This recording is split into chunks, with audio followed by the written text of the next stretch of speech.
Ce rassemblement est à l'initiative de partis politiques, d'associations. C'est un rassemblement un peu d'émotion et de colère et que les choses sortent aussi. Comme on fait en famille quand il y a un drame, on se réunit pour dire des choses. Mon émotion parce qu'une femme a été poussée à bout et pour mettre fin à cette situation, elle met fin à ses jours. La colère parce que c'est la première expulsion effectuée depuis la suspension de mes arrêtés le 16 avril et ça se termine par un drame. J'ai envie de dire un drame de plus, un drame de trop. C'est exactement ce que je dénonçais au tribunal administratif lors de ma défense. Déjà en 2011, nous avions eu une dame qui menaçait de se défenestrer du haut du 7e étage. Donc oui, ça confirme exactement tout ce que je craignais, cette atteinte à la dignité humaine. Un drame de la misère, un drame de la détresse et bien entendu, nous pensons en ce moment à cette femme qui, par désespoir, eh bien, en est arrivée à un geste qui n'aurait jamais dû se produire. Surtout, ne nous habituons pas à ça. Ces drames sont dus aussi aux politiques menées. La pauvreté n'est pas une fatalité, c'est bien une conséquence des politiques menées, que ce soit en termes de salaire. Quand vous désindustrialisez la France depuis 30 ans, il y a forcément des conséquences sur le chômage.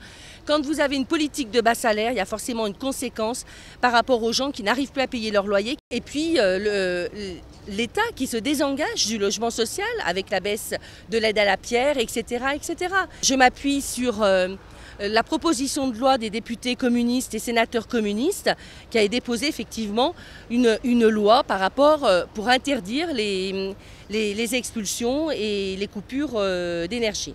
Depuis maintenant de nombreuses années, on se mobilise pour empêcher les expulsions locatives sur la ville de Vénissieux.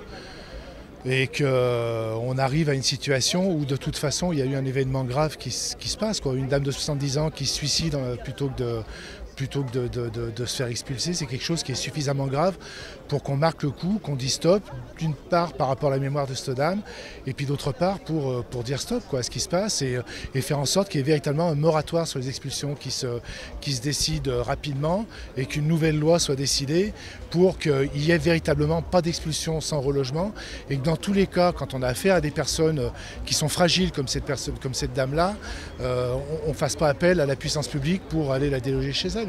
Je crois que c'est l'objectif pour nous, c'est ça.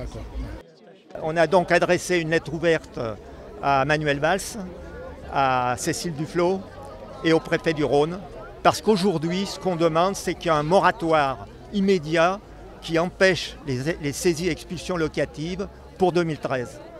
Normalement, il y a une loi qui est en préparation, je ne sais pas ce que ça va être cette loi, mais on a quand même l'espérance que ça sera inscrit noir sur blanc. C'est interdit de saisir et d'expulser.